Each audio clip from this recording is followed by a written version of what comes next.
students, in today's lecture, we will explore the lymphatic capillary in more detail. Remember that it is the lymphatic capillary which takes up excess fluid to prevent edema. For this lecture, we will need to draw three structures: a blood capillary, a lymphatic capillary, and tissue cells.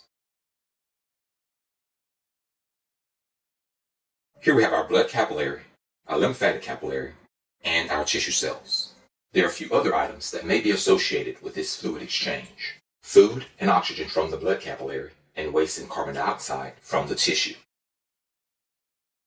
Additionally, there may be an infection, such as viruses and bacteria, found within the tissue.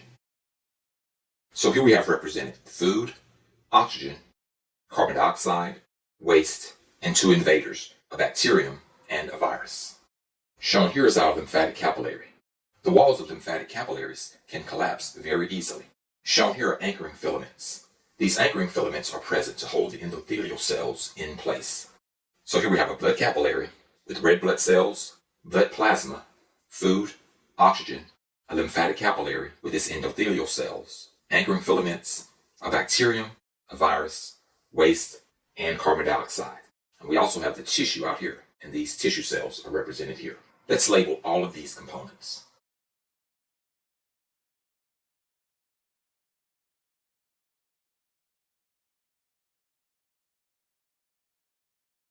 So now we've labeled all of the components. The first event to take place is that the blood plasma will leave the blood capillary and enter the tissue space. Here we see that the blood plasma has left the blood capillary and has entered the tissue space to become tissue fluid. Tissue fluid is also known as extracellular fluid or interstitial fluid. Along with the blood plasma, the food and oxygen have also left the capillary and entered the cells. So we have here oxygen within the cell and food within a cell. Let's annotate these events.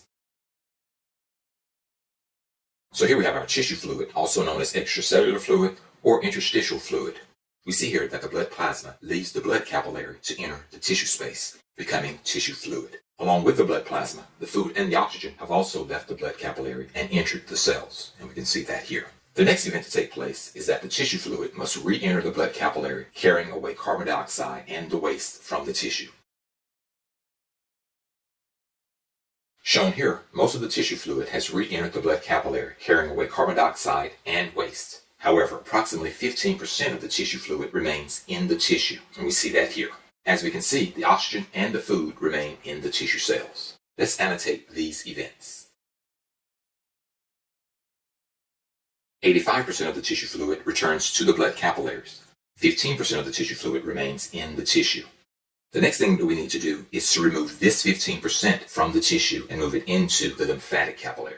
However, before this happens, an opening must be created between these endothelial cells to allow the tissue fluid to enter the capillary.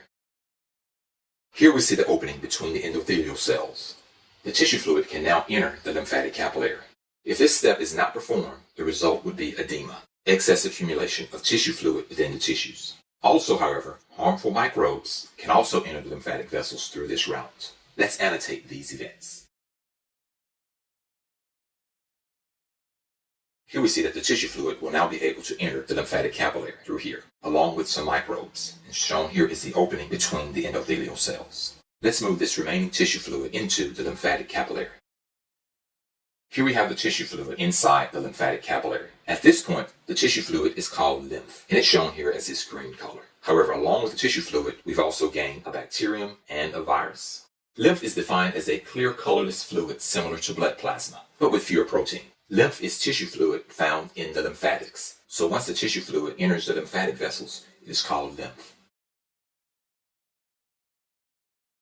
Lymph is a clear colorless fluid similar to blood plasma, and also tissue fluid found in the lymphatics. This green color represents the lymph. Now the question, what becomes of the microbes in the lymph vessel? We will explore this in a later lecture. There are three primary functions of the lymphatic system. They include fluid recovery, which we've already discussed, immunity, which will deal with these microbes, and lipid absorption, which we will talk about when we get to the digestive system.